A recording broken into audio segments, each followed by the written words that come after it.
बेटी तो जिठानी की है। ये कहानी शुरू होती है मेनका के ससुराल से, जहां अपनी किचन में खाना बनाती हुई मेनका एक हाथ से आंसू पोंछती जाती और दूसरे से सब्जी चलाती जाती।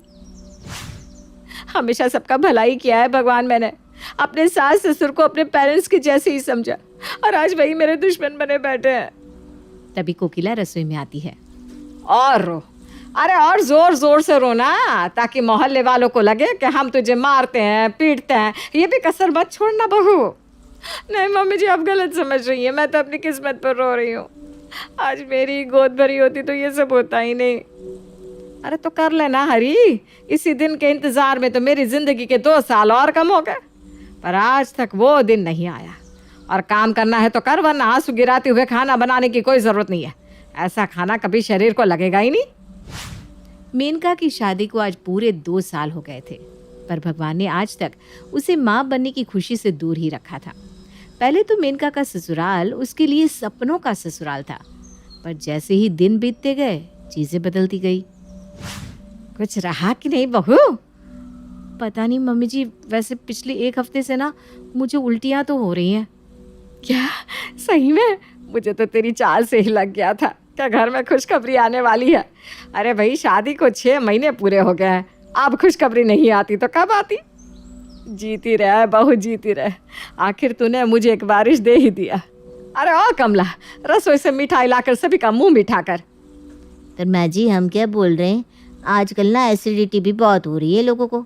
डाइट के चक्कर में भाभी पिछले 1 हफ्ते से रात में खाना ही नहीं खा रही। हो सकता है उसी के कारण उन्हें उल्टियाँ हो रही हो। अरे मुंह जल जाए तेरा, जब भी मुंह खोलती है आप सुगन ही बोलती है। चुप कर और सभी का मुंह मिठा कर। बहुत खुश हूँ मैं मेनका, आज तुमने मुझे एक बाप बनने की खुशी दी है। आज का दिन तो मेरे लिए एक त्योहार बन गया है। और अपनी जेब से 10,000 की नोटों की गड्डी निकालकर अपनी पत्नी के सर से वारता हुआ रंजीत कमला के हाथों में रख देता है। इसी तरह 15 दिन और बीत जाते हैं और एक सुबह अपना पेट पकड़कर कमरे में मेनका लोट पोट करने लगती है। ये तुम्हें अचानक क्या हो गया मेनका? कहीं तुम्हारे पेट में पल रहे बच्चे के कारण तो ये सब नहीं हो रहा? रुको, मैं अभी माँ को बुला कर लाता हूँ। नहीं नहीं नहीं, मम्मी को बुलाने की ज़रूरत नहीं है। मेरे पीरियड्स आए रंजीत, मतलब मेरे पेट में कोई बच्चा था ही नहीं। क्या? हाँ। पर माँ को इस बात का पता चला तो उन्होंने तो पूरे मोहल्ले में ढिंडोरा पीट दिया था कि इकलौता वारिस आने वाला है। ये बात कोकिला के कानों तक पहुंचने से कब तक बचती, और जैसे ही कोकिला को पता चलता है कि उसकी बहू माँ नहीं बनने वाली है तो कोकिला चिढ़ जाती है। अब आगे भी आए दिन कोकिला बस मेनका से एक ही सवाल पूछती और हर बार जवाब आता ना। इसी तरह 2 साल निकल जाते हैं। जैसे जैसे दिन बीतते जाते हैं मेनका की इज्जत सभी की नज़रों में गिरती जाती है। और फिर एक रोज़, तेरी बड़ी भाभी इस जन्म में मुझे खुशखबरी देने से रही। अब मेरी एक आखिरी उम्मीद तू ही है बेटा। तेरी ही पत्नी मुझे मेरे पोते का मुंह दिखाएगी।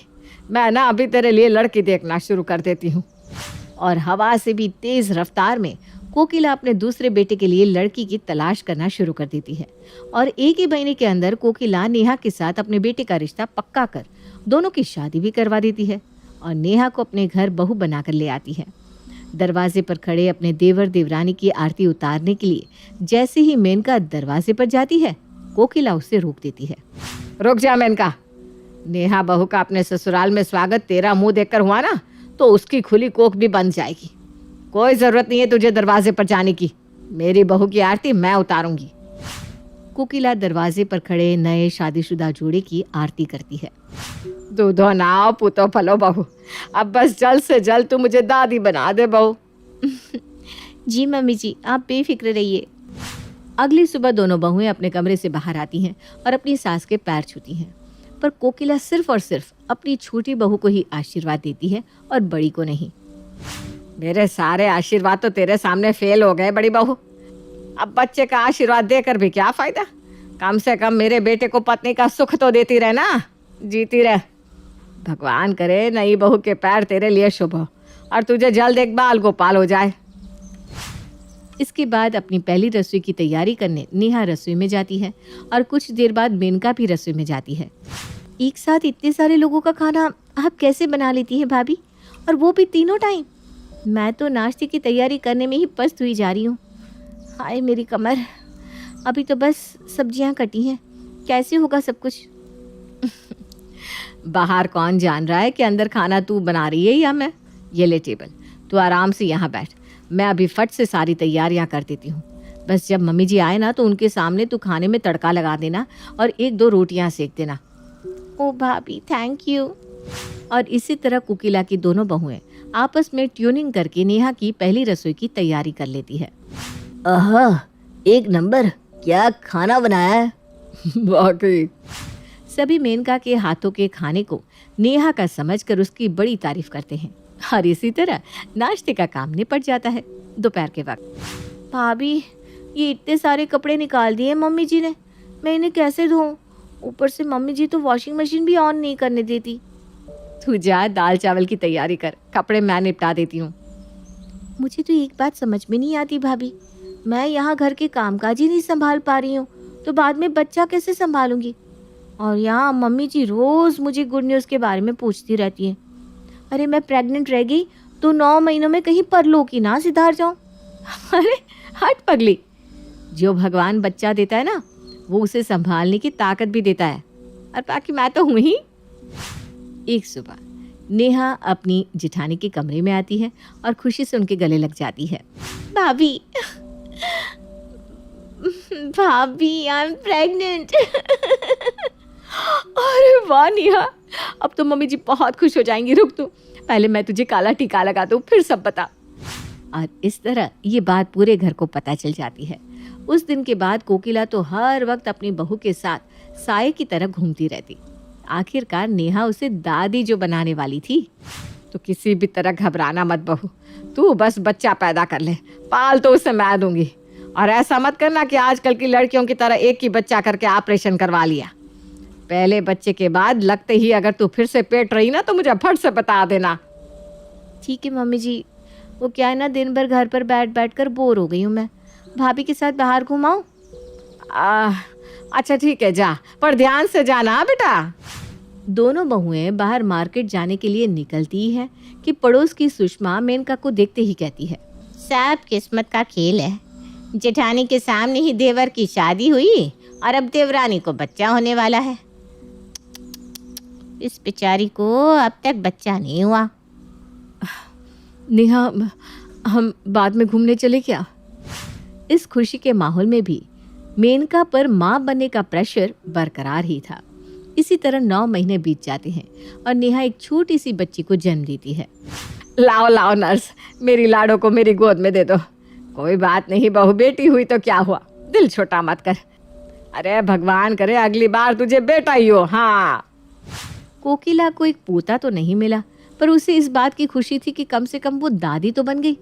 एक सुबह सुरेश अपनी पोती को अपनी गोद में खिला रहा था कि वो अपने दादा की गोद में सुसु कर देती है। ये लड़की भी ना, पकड़ दो इसे, इसके कपड़े बदल दे। आप छुटकी को मम्मी जी को पकड़ा दीजिए ना पापा जी, मम्मी जी इसे संभाल लेंगी। सुबह से इसे खिला खिला कर मेरी कमर अकड़ गई है। अरे वो खिलाएगी इसे, रहने दे बेटा। वो तो 2 मिनट छुटकी को खिलाती है और मुझे पकड़ा कर चली जाती है। उससे ना संभलने वाली तेरी बेटी। तभी मेनका वहाँ आती है। लाइए, इसे मुझे दे दीजिए। तुम आराम करो नेहा, मैं संभालती हूँ चुटकी को। और उस दिन जो मेनका छुटकी को अपनी गोद में लेती है, उस दिन के बाद तो छुटकी उसी की हो जाती है। छुटकी को नहलाना, तैयार करना, खाना खिलाना, सारी जिम्मेदारी मेनका पर ही आ गई थी और वो ये सब खुशी खुशी कर भी रही थी। एक रात जब करण और नेहा के बीच छुटकी सो रही थी, अचानक ही वो उठकर रोने लगती है। मैंने पहले ही कहा था इसे भाभी के पास सुला दो, पर नहीं, अब कौन चुप करवाएगा इसे? रुको ना, मैं अभी इसे भाभी को देकर आती हूँ। नेहा छुटकी को मेनका को देकर सोने चली जाती है। पूरी रात मेनका ही छुटकी को अपने कंधे पर लेकर सुलाती रहती है। ये सब कुछ कोकिला देख रही थी कि किस तरह बच्चे को जन्म तो नेहा ने दिया था, पर उसे पाल रही थी मेनका। 2 साल बाद अब फिर से नेहा प्रेग्नेंट रहती है। एक और बच्चा? नहीं नहीं नहीं भाभी, मुझसे अब एक और बच्चा नहीं संभाला जाएगा, एक बच्चे में ही मैं आधी हो गई हूँ। तभी रसोई में कोकिला आकर कहती है, अरे तो तू कौन सा पहला बच्चा संभाल रही थी? दे देना अपना दूसरा बच्चा अपनी जेठानी को। यहाँ तुझे दूसरा बच्चा होने वाला है और तेरी जेठानी अभी भी बच्चों के प्यार से वंचित है। बहुत सगी हो तुम दोनों, तो बच्चा तो बांट ही सकती हो, है कि नहीं? हाँ मम्मी जी ठीक कह रही हैं भाभी, मेरा दूसरा बच्चा चाहे लड़का हो या लड़की, उसे होते ही ना मैं आपको सौंप दूंगी। दिन बीतते जाते हैं और नेहा को फिर से इस बार एक बेटी होती है। अस्पताल से जैसे ही अपनी बेटी को नेहा घर लेकर आती है, वो दरवाजे पर ही उसे मेनका के हाथों में सौंप देती है। अरे कोई मेरी बेटी का टीका करो, और उसकी माँ का भी। काफ़ी दर्द सहकर नेहा ने इसे जन्म दिया है। पर टीका तो मेरा होना चाहिए ना, क्योंकि माँ तो इसकी मैं हूँ। मेरी आंखों का तारा है मेरी नैना। जाइए मम्मी जी, आरती की थाली लेकर आइए। बच्ची के गोद में आते ही जैसे मेनका एक ही पल में पूरी तरह बदल गई थी और तभी अपनी बड़ी माँ के पीछे धीरे धीरे चलकर छुटकी हॉल में पहुँच जाती है। हे भगवान, ये लड़की भी ना। सुन लो नेहा, अब छुटकी की जिम्मेदारी मेरे सर पर नहीं आनी चाहिए, क्योंकि मैं अपनी नैना को संभालूंगी। मैं अब छुटकी को नहीं संभाल पाऊंगी। हाँ भाभी, आप फिक्र मत कीजिए, वैसे भी अब छुटकी बड़ी हो गई है, मैं इसे संभाल लूंगी। छुटकी को गोद में उठाकर नेहा अपने कमरे में चली जाती है और कुछ 10 मिनट के बाद ही उसे नैना के रोने की आवाज़ सुनाई देती है। लगता है नैना को भूख लग रही है, मैं उसे दूध पिला देती हूँ। नेहा उठकर मेनका के कमरे में जाती है तो वो देखती है कि मेनका 2 दिन के बच्चे को बोतल का दूध पिला रही है। 2 दिन की बच्ची को बोतल का दूध? अरे भाभी, मैं तो यही हूँ, मैं पिला देती हूँ नैना को दूध। अरे तू कैसे इसे दूध पिलाएगी? तू इससे जितना दूर रहे उतना ही अच्छा है, वरना बच्ची को तेरी आदत पड़ गई ना, फिर वो कभी मेनका को अपनी माँ मानना नहीं चाहेगी। वैसे बच्चे भी तो पलते हैं जिनकी माँ नहीं होती, तो फिक्र ना कर, मेनका देख लेगी। अपने बच्चे की फूट फूट कर रोने की आवाज़ सुनने के बाद भी नेहा को वापस अपने कमरे में आना पड़ता है। हे भगवान, मेरा दिल टूटा जा रहा है। मेरी बेटी भूखी है, कैसे रह रही होगी वो। नेहा बार बार अपने कमरे में चक्कर काट रही थी और लगातार नैना के रोने की आवाज़ उसका कलेजा चीर रही थी और कुछ देर बाद ही रोने की आवाज़ बंद हो जाती है। चलो अच्छा है, नैना चुप तो हो गई, एक बार जाकर उसे देख आती हूँ। नैना मेनका के कमरे में जाती है और वो क्या देखती है कि उसके कमरे में कोई है ही नहीं। नैना अकेली ही बिस्तर पर सो रही है। नैना, ये कैसी लापरवाही है भाभी की, नैना को अकेला छोड़ दिया। बिस्तर पर अगर करवट लेती हुई नीचे गिर गई तो। भाभी, भाभी कहाँ हैं आप? आ रही हूँ भाई, आ रही हूँ। क्या हो गया? बाथरूम में नहाओ भी नहीं क्या? भाभी, आप इसे अकेली क्यों छोड़कर चली गई? मुझे कह दिया होता, मैं यहाँ आ जाती। तेरी बड़ी बेटी को भी मैंने ही पाला है ना, तो मुझे मत सिखा बच्चे कैसे पाले जाते हैं। और नैना मेरी बेटी है, उसे किस तरह रखना है वो मुझे किसी से पूछने की ज़रूरत नहीं है। और कपबोर्ड में से गर्म कपड़े निकालकर मेनका नैना को पहनाने लगती है। भाभी, डॉक्टर ने कहा था इतने छोटे बच्चे को इस मौसम में स्वेटर पहनाने की ज़रूरत नहीं होती, इससे नैना को इचिंग हो सकती है। तुम अभी तक गई नहीं? मेरे सर पर नाचो। अरे नेहा, मुझे पता है क्या करना है क्या नहीं। इतना ही प्यार है बच्चे से तो छुटकी को पाल लिया होता, उसे तो मेरे कमरे में फेंक कर चली जाती थी तुम। और इस तरह मेनका नैना के साथ लापरवाही करती ही जाती है। कुछ देर बाद इतनी छोटी सी बच्ची को गोद में उठाकर मेनका किचन में काम करने चली जाती है। बाहर हॉल में बैठी नैना ये सब देख रही थी। क्यों तू बार बार नैना को देख रही है? अब वो तेरी नहीं रही। ओ बहू, और वैसे भी तेरा शरीर अभी कमज़ोर है, तो इन चीज़ों में ध्यान मत दे, जाकर कमरे में आराम कर। मेनका है ना, वो सब संभाल लेगी, उससे आदत है। और इसी तरह सुबह से रात हो जाती है। रात को सभी खाने के टेबल पर बैठे थे। मेनका के कमरे में नैना फूट फूट कर रो रही थी और मेनका आराम से सभी को खाना परोस रही थी। अब नेहा का गुस्सा फूट पड़ता है। वो मेनका के कमरे से अपनी बेटी को बाहर उठाकर ले आती है। मुझे नहीं देनी आपको मेरी बच्ची, मैं अपनी बच्ची आपसे वापस लेती हूँ भाभी। मेरी बच्ची कोई बोझ नहीं है जो उसे मैं किसी को भी सौंप दूँ।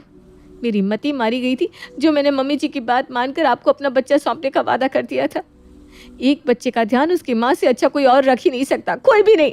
यही बात का एहसास तो मैं तुम्हें दिलाना चाहती थी नेहा। आज तो मैं हूँ, पर अगर कोई और होता और इसी तरह तुम उसे अपनी बच्ची सौंप देती, क्या पता वो तुम्हारी बच्ची को किस तरह रखते। अगर बच्चा पैदा करना ही है तो उसकी जिम्मेदारी खुद लो। किसी और के कहने पर या किसी और के लिए बच्चा पैदा मत करो। मैंने तो छुटकी को ही अपनी बच्ची माना था, तो नैना के साथ मैं ऐसा कैसे कर सकती थी? ये सब तो मैंने बस इसलिए किया ताकि तुम अपनी बच्ची को मुझसे वापस ले लो। अरे जब भगवान ने मेरी किस्मत में बच्चा लिखा ही नहीं, तो कोई और क्या मुझे अपना बच्चा देगा? ये क्या कह रही है तू बहू? ये जवानी की उम्र तो निकल जाएगी, पर बुढ़ापे में कौन रहेगा तेरे साथ? उस वक्त तेरा सहारा ये नैना ही तो रहेगी। मैं जानती हूँ अम्मी जी, आप मुझे कितना भी भला बुरा कहे, पर आपको मेरी फिक्र है, इसीलिए आपने नेहा को उसकी बेटी मुझे सौंपने को कहा। पर मैं किसी माँ के साथ गलत नहीं कर सकती। भगवान को मुझे बुढ़ापे का सहारा देना होगा तो दे देगा। और वैसे भी छुटकी और नेहा मेरी बेटियां ही तो है ना नेहा? हाँ भाभी हाँ।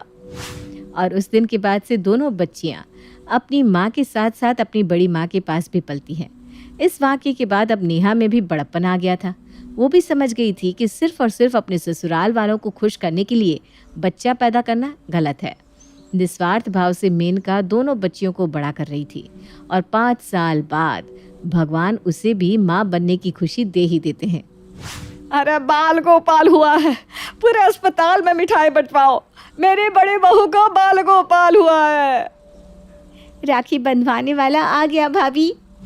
और इस दिन के बाद पूरा परिवार फिर से खुशहाल हो जाता है।